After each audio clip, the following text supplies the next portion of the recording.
शक्तिशाली व्यक्ति की बेटी से ही शादी करना चाहता था। क्या चूहे की ये शादी हो पाई? और अगर हाँ, तो किसके साथ? जानने के लिए हमारी ये कहानी जरूर देखिए। और हाँ, ऐसी ही अनोखी और मजेदार कहानियाँ देखने के लिए हमारे इस चैनल को जरूर सब्सक्राइब करें। एक बार एक जंगल में शेर की बड़ी ही धूमधाम से शादी हो रही थी। जंगल के सभी प्राणियों को शादी में बुलाया गया था, सिर्फ एक छोटे से चूहे को छोड़कर। शेर उसे अपनी शादी में बुलाना भूल गया था। इस बात को लेकर वो चूहा बड़ा ही नाराज हो गया। ये शेर तो बड़ा ही घमंडी निकला। मुझे शादी में ना बुलाकर उसने मेरा अपमान किया है। मैं इसका बदला अवश्य लूंगा। वो मन ही मन सोचने लगा कि अब क्या किया जाए। आखिर उसे एक तरकीब सूझी। मैं भी शादी करूंगा। हाँ, मैं भी शादी करूंगा। बड़ी ही धूमधाम से करूंगा और उस शादी में शेर के अलावा सभी प्राणियों को न्योता दूंगा। हाँ, यही ठीक रहेगा। चूहे ने शादी करने का फैसला कर लिया और वो अपने लिए एक दुल्हन ढूंढने निकल पड़ा।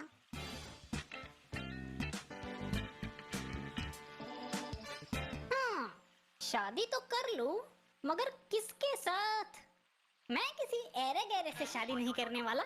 मेरी दुल्हन तो उस घमंडी शेर की दुल्हन से भी सुंदर और शक्तिशाली होनी चाहिए।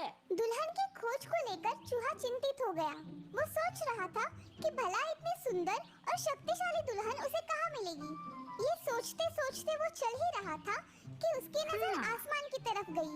उसने देखा कि ऊपर आसमान में सूरज भगवान बड़े ही आराम से जूस पीते हुए लेटे हैं। तभी उसके दिमाग की बत्ती जली। सूरज भगवान तो सबसे शक्तिशाली है, क्यों ना मैं उनकी बेटी से ही शादी कर लूं? हाँ, यही ठीक रहेगा। उनकी बेटी सुंदर भी होगी और शक्तिशाली भी। चूहा एक पेड़ के नीचे ध्यान लगाते हुए बैठ गया और सूरज भगवान की आराधना करने लगा। ओम सूर्याय नमः, ओम सूर्याय नमः, ओम सूर्याय नमः। सूरज भगवान को आश्चर्य हुआ कि भला एक नन्हा सा चूहा उनकी आराधना क्यों कर रहा है। वे चूहे के सामने प्रकट हुए। बोलो नन्हे से चूहे, तुम मेरी आराधना क्यों कर रहे हो? भगवान, मैं शादी करना चाहता हूँ। अरे वाह, ये तो बड़ी अच्छी बात है, लेकिन इसमें तुम्हें मेरी मदद क्यों चाहिए? क्योंकि मैंने ये प्रण किया है भगवान कि मैं दुनिया की सबसे शक्तिशाली व्यक्ति की लड़की से ही शादी करूंगा और आप इस दुनिया के सबसे शक्तिशाली व्यक्ति हो, इसलिए मैं आप ही की बेटी से शादी करना चाहता हूँ। सूरज भगवान सोच में पड़ गए। भला एक चूहे से वे अपनी बेटी की शादी कैसे करवा सकते हैं? ये चूहा तो पागल हुआ लगता है। भला मेरी बेटी और इससे शादी करेगी? किसी भी तरह से इससे छुटकारा पाना ही होगा, मगर कैसे? तभी उन्हें एक तरकीब सूझी। वे बोले, ये तो बड़ी ही अच्छी बात है कि तुम मेरी बेटी से शादी करना चाहते हो। तीनों लोकों में ढूंढने पर भी तुम्हारे जैसा दूल्हा मेरी बेटी को नहीं मिलेगा।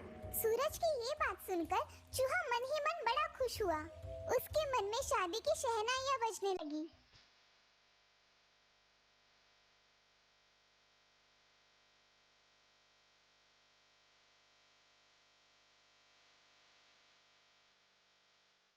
तभी सूरज भगवान की आवाज उसके कानों पर आती है। मैं अपनी बेटी की शादी तुमसे जरूर करवा दूं, मगर याद रहे, मैं इस दुनिया का सबसे शक्तिशाली व्यक्ति नहीं हूँ। मुझसे शक्तिशाली तो वो सफेद बादल है जो अपनी परछाई से मुझे भी ढक देता है। चूहा अब आसमान की तरफ उस सफेद बादल को घूरने लगा।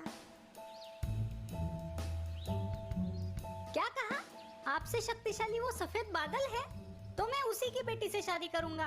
आप उसे नीचे बुलाइए। सूरज ने बादल को नीचे बुलाया। मैं आपकी बेटी से शादी करना चाहता हूँ क्योंकि आप सबसे शक्तिशाली हो।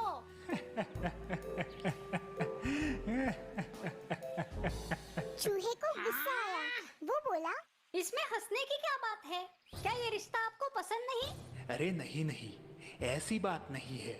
आप जैसा दूल्हा तो नसीब वालों को ही मिलता है। मैं तो बस इतना ही कहना चाहता था कि मैं इस दुनिया का सबसे शक्तिशाली व्यक्ति नहीं हूँ।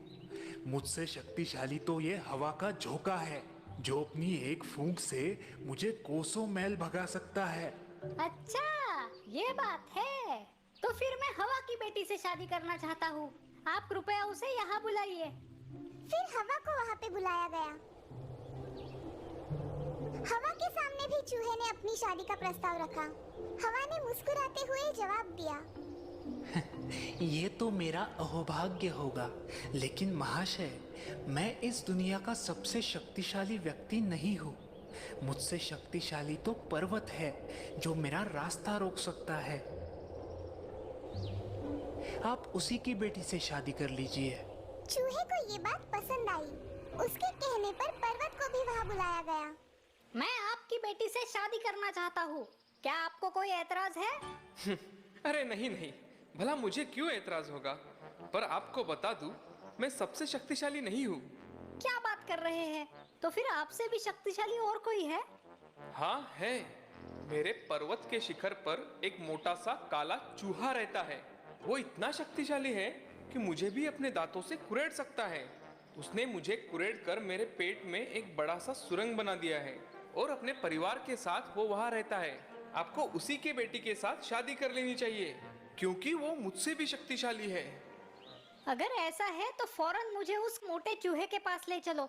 मैं उसकी बेटी से शादी करूंगा। इस तरह से सभी लोग उस मोटे चूहे के घर आ पहुँचे। मोटे चूहे ने सबका स्वागत किया। मोटे चूहे की बेटी जब उस नन्हे चूहे के सामने आई तो उसे देख नन्हा चूहा एकदम से लट्टू हो गया। वो उसे बहुत ही पसंद आई। उसकी आंखों में जैसे गुलाब के फूल खिल उठे। सबने उसके विवाह का प्रस्ताव उस मोटे चूहे के सामने रखा। उसने फौरन हाँ कर दी और फिर बड़े ही धूमधाम से उस नन्हे चूहे की शादी उस मोटे चूहे के बेटी से हो गई।